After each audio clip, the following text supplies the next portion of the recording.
Welcome to my channel.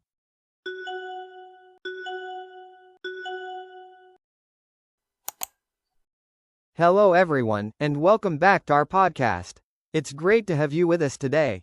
We're going to talk about something many people dream about, marriage. When we're young, we often imagine marriage as the perfect love story. We picture two people who understand each other completely, never argue, and always know exactly what the other person needs. But real marriage is usually very different. So today, we're asking an important question. Is marriage really about finding the perfect person? To help us explore this topic, I'm joined by our guest, Emma.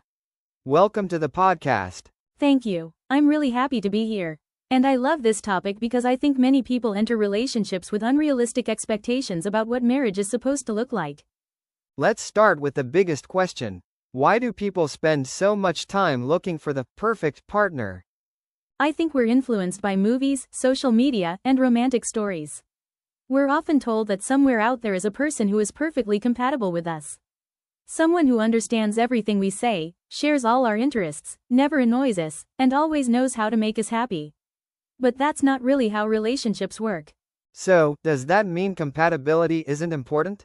Of course, compatibility matters. You should have shared values, mutual respect, trust, and a willingness to build a life together. But compatibility doesn't mean being identical.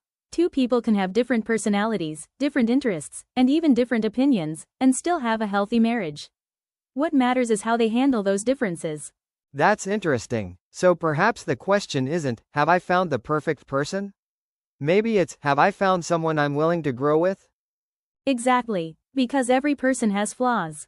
You do. I do. Our partners do. The moment we expect someone to be perfect, we're setting the relationship up for disappointment. Marriage isn't about finding someone without weaknesses. It's about finding someone whose imperfections you can understand, respect, and work through together. That's a very realistic way of looking at marriage. But let's be honest, sometimes our partner does things that really annoy us.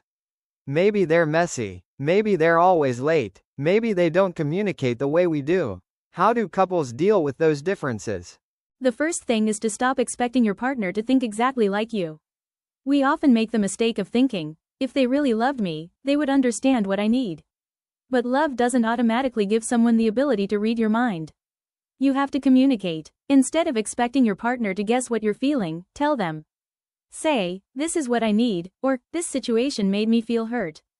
Honest communication prevents small problems from becoming big ones. That's an important point. Sometimes couples aren't really fighting about the problem itself. They're fighting because they don't know how to communicate about it. Exactly. And another important skill is learning how to disagree without disrespecting each other. You can be angry with your partner and still love them. You can disagree with them without insulting them. And you can have an argument without trying to win. I really like that idea. You don't have to win every argument. Right. Sometimes couples become so focused on proving who's right that they forget they're on the same team. A healthy question isn't always, who's right? Sometimes it's, how can we solve this together? That change in mindset can make a huge difference. Let's talk about another important part of marriage, growing together. People change over time. The person you marry at the 25th of May not be exactly the same person 10 or 20 years later. How should couples handle that? They need to allow each other to grow. Marriage shouldn't mean that you stop becoming your own person. Your partner may discover a new passion, change careers, develop new goals, or simply become a different version of themselves. Instead of being threatened by that growth, couples should support each other. Ask, how can I support you? What are you hoping to achieve? What can we build together? A strong marriage isn't about staying exactly the same. It's about growing while staying connected. That's beautiful. So, marriage isn't about two perfect people standing still. It's about two imperfect people growing together. Exactly. And I think one of the most underrated parts of a successful marriage is appreciation. After being together for years, people can start taking each other for granted. They stop saying thank you. They stop noticing the little things. They assume their partner already knows they're loved. But small expressions of appreciation can keep a relationship emotionally strong. What kind of things are you talking about? It can be very simple. Thank you for making dinner. I appreciate what you did today. I'm proud of you. I'm glad I have you. These sentences don't cost anything, but they can mean a lot. Love isn't only shown through big romantic gestures. Sometimes it's in the everyday things. Making your partner a cup of coffee. Checking if they got home safely. Listening when they've had a difficult day. Remembering something important to them. Those little things say, I see you. I care about you. That's a great point. Maybe a strong marriage isn't built through one huge romantic moment. It's built through hundreds of small moments. Exactly. And there's another thing I'd add. Don't compare your marriage to other people's marriages. Social media can make it seem like everyone else has a perfect relationship. You see couples traveling together, celebrating anniversaries, buying houses, and posting beautiful photos. But you don't see their private conversations, struggles, financial problems, disagreements, or difficult days. Every relationship has a reality that you don't see online. That's very true. Comparing your relationship to someone else's highlight reel can make you feel like something is wrong with your own relationship. Exactly. Instead of asking, why isn't my marriage like theirs? Ask, what can we do to make our marriage better? Focus on your own relationship. Before we finish, I'd like to ask you something. If someone is preparing for marriage, what is one thing you think they should understand before making that commitment? I'd tell them this. Don't look for someone who will give you a perfect life. Look for someone who is willing to build a real life with you. There will be good days and difficult days. There will be moments when you feel incredibly close and moments when you need patience. Marriage isn't about always feeling happy.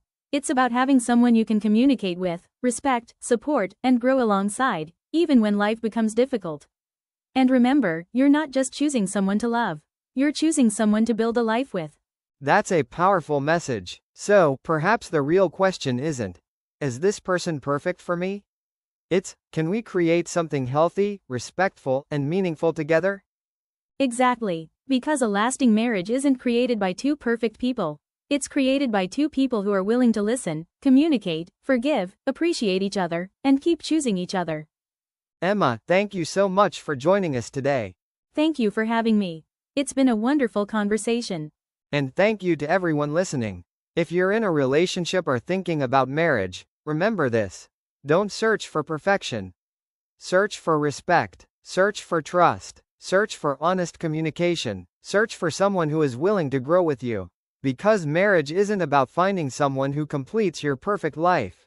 It's about finding someone with whom you're willing to build a meaningful one. And sometimes, the most beautiful relationships aren't the ones without problems. They're the ones where two people face those problems together. Until next time, keep learning, keep growing, and keep choosing love with patience and understanding. Goodbye, everyone. Goodbye, everyone. Take care, and remember, a strong marriage isn't about perfection, it's about partnership.